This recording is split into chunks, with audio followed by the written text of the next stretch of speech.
Continuing with our special quadrilaterals, let's talk about a parallelogram.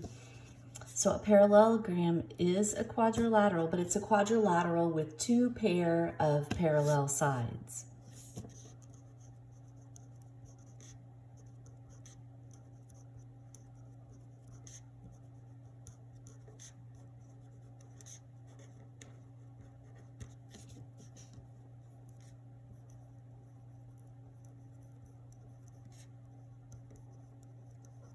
So everything that's true about a quadrilateral in general is going to be true about a parallelogram. For instance, we know that the angles are all going to total 360 if we add all four of them, all right?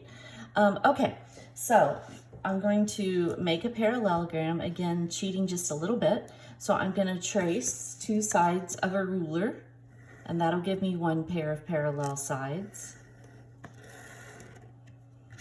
And then because I want my side lengths to be different, I'm going to trace the sides of just this little pad that I have.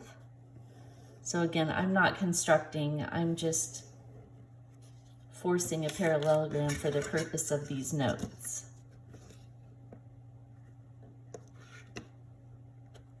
So you can either grab something and do the same, or you can just sketch it, or just kind of follow along here and write down what we discovered together.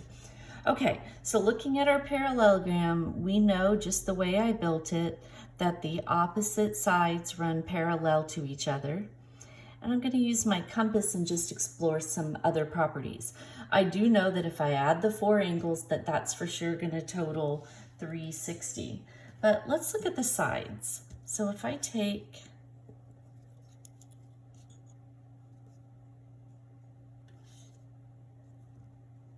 this side and come over here, I want you to see that they are equal in length. And likewise, if I set my compass to the longer segment and bring it down here, they too are equal in length. Okay, so that's the first property of a parallelogram. And there aren't very many actually, but in a parallelogram, opposite sides are congruent to one another. So if you know it's a parallelogram, you know that this has the same measure as that, and this has the same measure as that. Is there anything else that looks like it might be congruent? And you might be wondering about the angles. So let's trace those.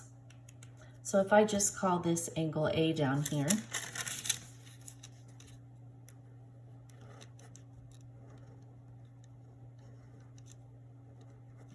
so there's angle A. I can take it and move it around, and all right, so it's clearly not equal to this angle that's along the same side. But if I come up here, exactly opposite it, I can see it's a perfect fit.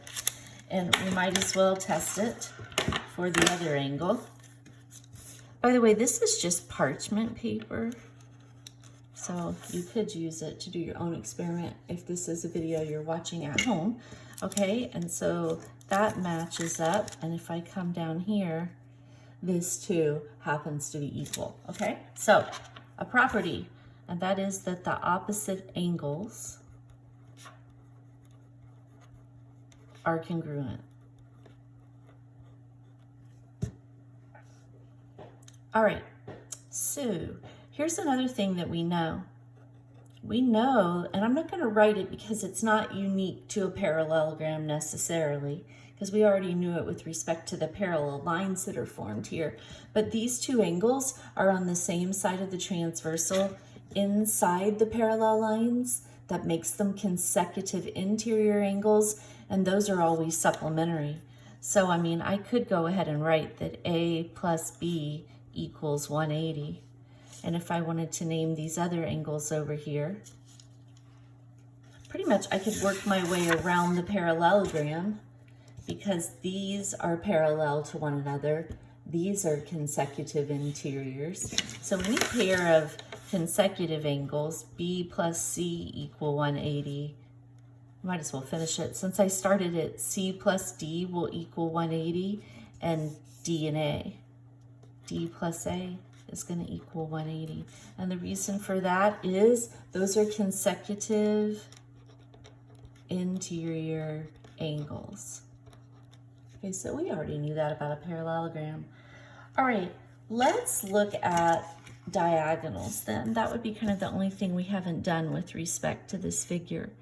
So remember, a diagonal goes from a vertex to any vertex it's not already connected with. So this vertex is already connected here and here. This is the only one. The quadrilateral only has 2 diagonals. There's one. And the other one here, they're clearly not congruent because this isn't going to reach. All right, so using my straight edge, remember. All right, so they aren't congruent to each other. Let's look at what happens with the angles. Does it look like this diagonal is bisecting angle D? So remember, to bisect it means that we cut it into 2 congruent parts.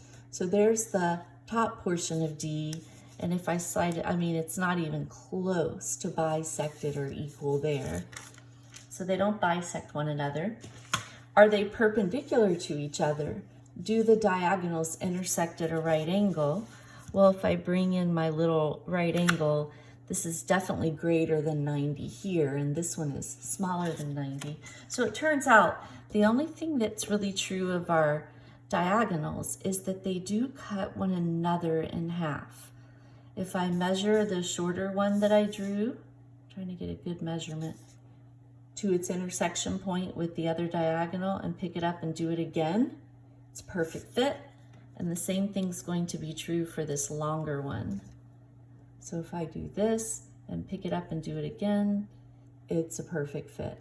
Okay, so in a parallelogram, the diagonals bisect one another.